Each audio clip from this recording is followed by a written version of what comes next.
रूप देखकर सब राजा घबरा उठे और पिता समेत अपना अपना नाम कहकर सब दंडवत प्रणाम करने लगे। जिसे हित जानकर भी साधारण दृष्टि से देखते वह जानता कि मेरी आयु बीत गई। फिर जनक जी ने आकर सिर नवाया और सीता को बुलाकर प्रणाम कराया। परशुराम जी ने आशीर्वाद दिया। चतुर सखी प्रसन्न हुई और अपनी मंडली में जानकी जी को ले गए। फिर विश्वामित्र जी आकर मिले और दोनों भाइयों से मुनि के चरण कमलों में प्रणाम कराया। ये राम लक्ष्मण महाराज दशरथ के पुत्र हैं। उनकी सुंदर जोड़ी देखकर आशीर्वाद दिया। कामदेव के अभिमान को भी दूर करने वाले रामचंद्र जी के रूप को नेत्रों से देख स्तंभित रह गए। फिर राजा जनक की ओर देखकर बोले, कहो यह भीड़ क्यों है?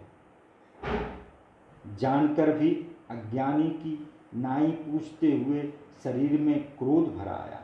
तब राजा जनक ने सब हाल कह सुनाया कि जिस कारण सब राजा इकट्ठे हुए थे।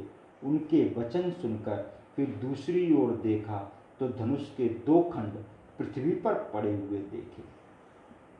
बड़े क्रोध से कठोर वचन बोले, रे मूर्ख जनक, कहे धनुष किसने तोड़ा?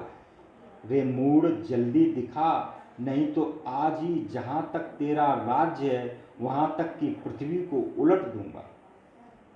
बड़े डर से राजा जनक उत्तर नहीं देते। यह देख कुटिल राजा अपने मन में प्रसन्न हुए और देवता, मुनि, नाग, नगर के स्त्री पुरुष सब अपने अपने मन में डरकर सोचने लगे। सीता जी की माता मन में पछताने लगी कि ब्रह्मा ने बनी बनाई सब बात बिगाड़ दी। परशुराम जी का स्वभाव सुनकर सीता जी को आधा क्षण भी कल्प के बराबर बीतने लगा।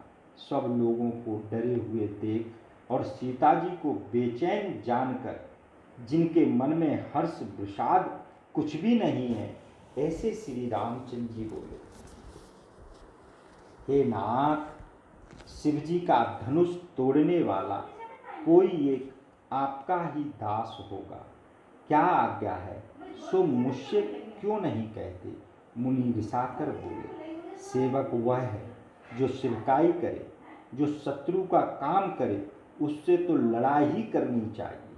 सुनो राम, जिसने शिव धनुष को तोड़ा है वह सहस्रा बाहु के समान मेरा शत्रु है।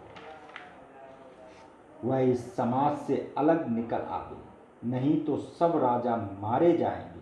मुनि के वचन सुनकर लक्ष्मण जी मुस्कुराए और परशुराम जी का अपमान करते हुए बोले, लड़कपन में हमने बहुत सी धनुही तोड़ी हैं गोसाई, तब ऐसी रिस आपने कभी नहीं की।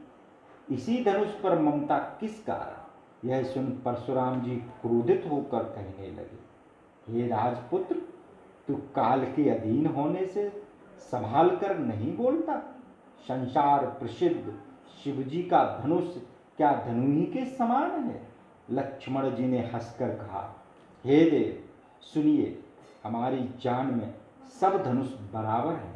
पुराने धनुष को तोड़ने में क्या हानि लाभ है? श्री रामचंद्र जी ने तो नवीन के धोखे से इसे